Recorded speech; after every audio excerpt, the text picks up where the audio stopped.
Hello and welcome to day 2 of the IFSC World Championships coming at you from Seoul, South Korea. Today is the second part of the para qualification, but we're going to start off with a very special story from one of our athletes.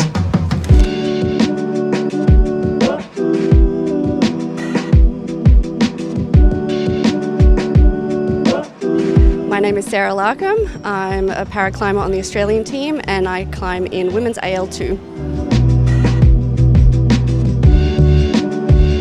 Yeah, so my preparation for Seoul World Championships was not what I expected and not what I wanted.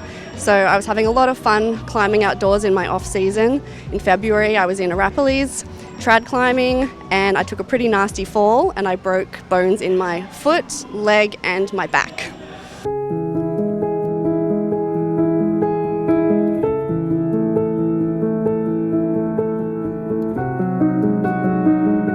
So trad climbing is a type of climbing where you carry the protective gear with you, so the roots aren't bolted. We use things like cams and nuts to place in cracks in the rock, and you clip into that as you go, and that's essentially your protection. So I was climbing a really famous route in Arapiles. It's the most photographed route in all of Australia, called Kachung. It's named Kachung because that's apparently the sound that your leg makes when you break it, which is exactly what happened to me. So falling off Kachung, it is notoriously bad because it is a horizontal roof. The last place that I had placed any gear was the middle of the roof, and I had actually just completed the crux sequence and I was over the lip, getting into the vert section towards the top, and I hadn't placed another piece of gear yet. It was pretty run out, and so essentially I took a really big pendulum swing off my gear that was in the roof. It held, the gear was bomber, people ask me that all the time, but essentially a big pendulum swing straight back into the wall. The impact was on my heel, so it shockwaved up my leg and into my back, so breaking again, my heel, my tibia and my L2 vertebrae.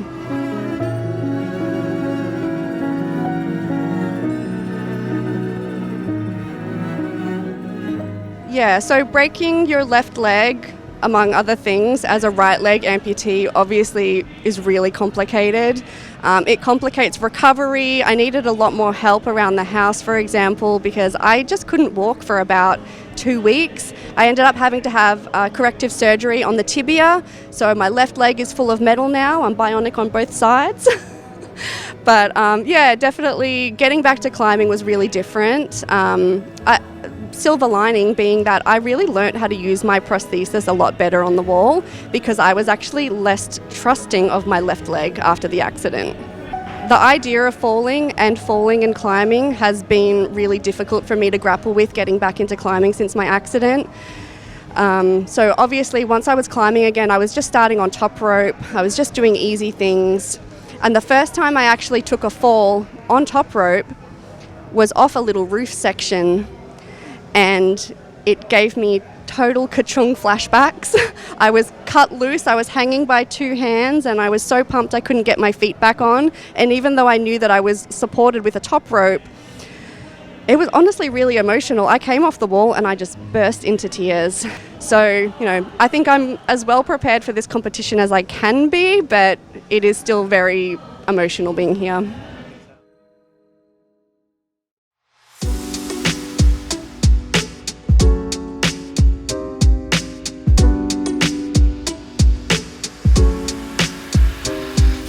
Yesterday we went through 2 of the 4 IFSC paraclimbing sport classes. Today we'll explain the final categories, AL and RP. The AL sport class covers athletes with a lower limb impairment. AL1 is a significantly reduced function that means athletes do not use both legs. AL2, impairment on a single lower limb, which are mostly leg amputations. That's the facts, but what is it actually like for an AL athlete? My name is Brittany Chadbourne. I climb for Team USA in the AL1 category. So I have a spinal cord injury at the T10 level, which is around my belly button. It means I only have use of a few of my upper abdominals, no obliques, no hip flexors, anything like that. So I campus only, I think the AL1 category is pretty cool because there's a lot of diversity in disability within the AL1 category and how it affects people and how they climb. So. Next is RP, the neurological or physiological impairment category. This group is composed of 3 classes, RP1, 2 and 3. 1 being the most impaired and 3 the least impaired. This group includes different types of impairments that affect the athlete's range of motion or muscle power, affecting the trunk and limbs. I'm Luke Smith, climb for Team Great Britain, and I compete in the RP3 category. My impairment affects my left foot and left ankle. I have limited range of movement, so I can't smear on holds very well, can't heel hook, and high left feet I really struggle with. Yeah. Because of the sheer number of athletes, paraclimbing qualification has been split into 2 days, and that means 2 grid walks, which is good for me. So let's go and find some athletes and people to chat to. Right, I have seen someone very special. You may recognise her from some World Cups, Yanya. Obviously, day before competition, you've come here to watch the paraclimbing. Is this something you like to see? Yeah, like I said many times, paraclimbers are so inspiring, and I love to come and watch how they try hard, and they're a huge motivation and inspiration for me. And just looking at the routes right now, routes are not easy, so I'm even more impressed, and I love to come and support. I kind of want to see you campusing a route like the paraclimbers do. Do you think it's possible? Maybe a World Cup quali route? Well, I think it would be awesome to try. But like competing in the para category, because I don't think I could win, because they are like so strong, and like, wow, it's just like I get like goosebumps right now because it's just like inspiring. It really is. And then of course about you, World Champs is at the very end of the season. I bet you're sort of excited, but I mean, what are your emotions about it? I'm definitely very excited to be here. Also, I said many times, I love Asia, I love being here, I love Seoul, I love Korea, I love everything about it, honestly. I love my fans here, and it's just awesome. And yeah, World Champs is at the end of the year, so it is tiring. It's been a long season, even though I wasn't competing a lot. I did like 3 comps, so Innsbruck and Koper. So a lot of people are already tired, I can tell, because some of them did just bouldering, so they had to wait a long time to World Champs. Some did the full season and are tired, so it's very hard. But I'm excited to be here and excited to start competition tomorrow. Amazing. Final question: boulder and lead, or are you just doing one of them? Both, of course. Okay. So you're going for the double. Of course, I'll try. Okay. Cheers, Yanya. Thank you very much. Thank you. Hello, mate. How are you? I'm good. Thank you. You good? I'm really good. Wonderful. Look, just tell everyone your name and who you are. I'm Igor Mesquita. I'm from Rio, and this is my friend.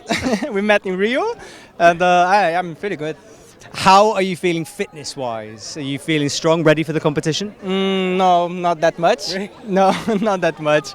I think I lose endurance for the next months, but I'm having so much fun. I've heard that Korean barbecue improves endurance. I didn't try yet. Well, there we go. This is why you haven't got any endurance. I've given you a pro tip. I must to try for sure. I will. All right, my friend. Listen, best of luck, man. Nice to meet you again. See you later, See you mate. Have a later. good one. Bye. Right. Now, China are competing for the first time at the Paraclimbing World Cup, and I don't know if we've got any English or what, but I'm going to go and try. Hello, how are you doing? Do you guys speak English at all? Oh, no. No? Okay, one question then. Hello, my name is Su Yan, Chinese. And your name? Your name 你叫什么？你叫什么名字？ My name is Zhang Jincheng. Awesome. Well, look, I know we can't really communicate, and I can't show you guys phone communications, but good luck for the competition. Okay. Thank you. Thank you. Cheers, Thank you. guys. There are some real stars in the paraclimbing world, and one of them is right here. Angelino, hello, mate. Hey. How are you? Fine. Listen, how many times have you won a world championship at this point? 3 times I won, and it's maybe the third in this World Championship, but we will see. You're looking strong out there so far. How's the training been going? The training is pretty good. I feel really strong, good in shape, and I see after the first qualification I'm really, the strength is powerful, and it works for me. Unbelievable, mate. Well, look, best of luck for the comp. Let's make it 4, okay? 4 gold medals, please. Yes, that's true. Yeah, thank you. See you later, man. Thank you. Okay, let's go into the coaching area. Actually, there's Tatiana over here. Hello, sorry, have you got time to talk before an athlete goes on? Yes, you I do? have. Okay. Tatiana, you're working as a coach, Yes. but you used to compete. Yes. Why the change? So first of all, my disability does not fit anymore in the system, so that's why I initially stopped. But I was also a coach before, and I love coaching, so I was asked if I want to coach for the team. So having been an athlete, presumably you kind of know what the other climbers are going through. So does that help with the coaching and the preparation for them? Definitely. Yes, I have a lot of athletes which find it super helpful that I can feel the way they feel, have the same emotions coming through their heads while competing. Yes. That's amazing. Cool, well I know you've got a climber coming up in a minute, and in a seamless transition it's time for the qualifying highlights, some athletes from the last couple of days.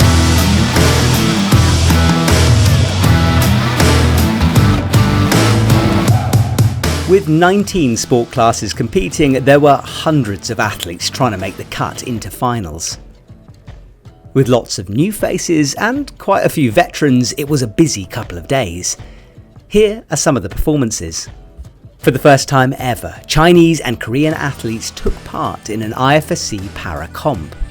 Although the two climbers here, China's Jingchun Chang and Korea's Sengyan Yun, won't make finals in men's RP2, we hope to see more of both nations in the future.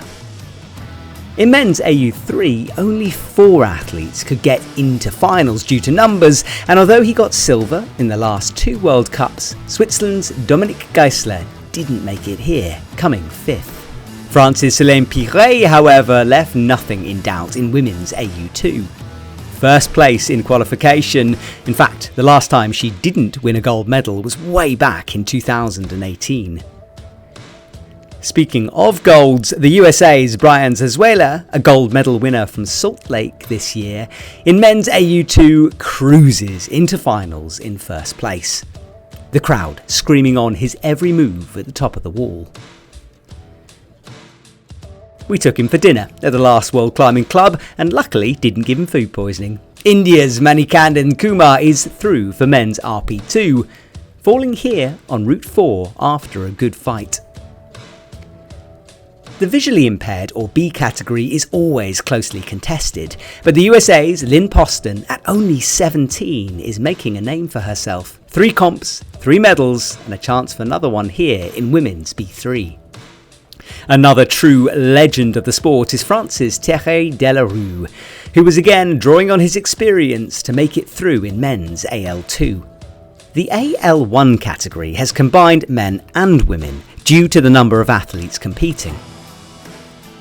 Austria's Angelina Zeller rarely gets anything but gold, and he was looking very powerful as he campused his way up. Flying the flag for the women is Belgium's Pavitra van der Hoven. She didn't have the best climb on Route 1, falling early, but Route 2 was spectacular. She's through, and there were emotional moments backstage as she was congratulated by her fellow climbers. For more wonderful scenes like this, make sure you subscribe to the World Climbing Club. We're bringing you action from the world champs all week, and tomorrow we turn our attention to qualification for the able-bodied lead.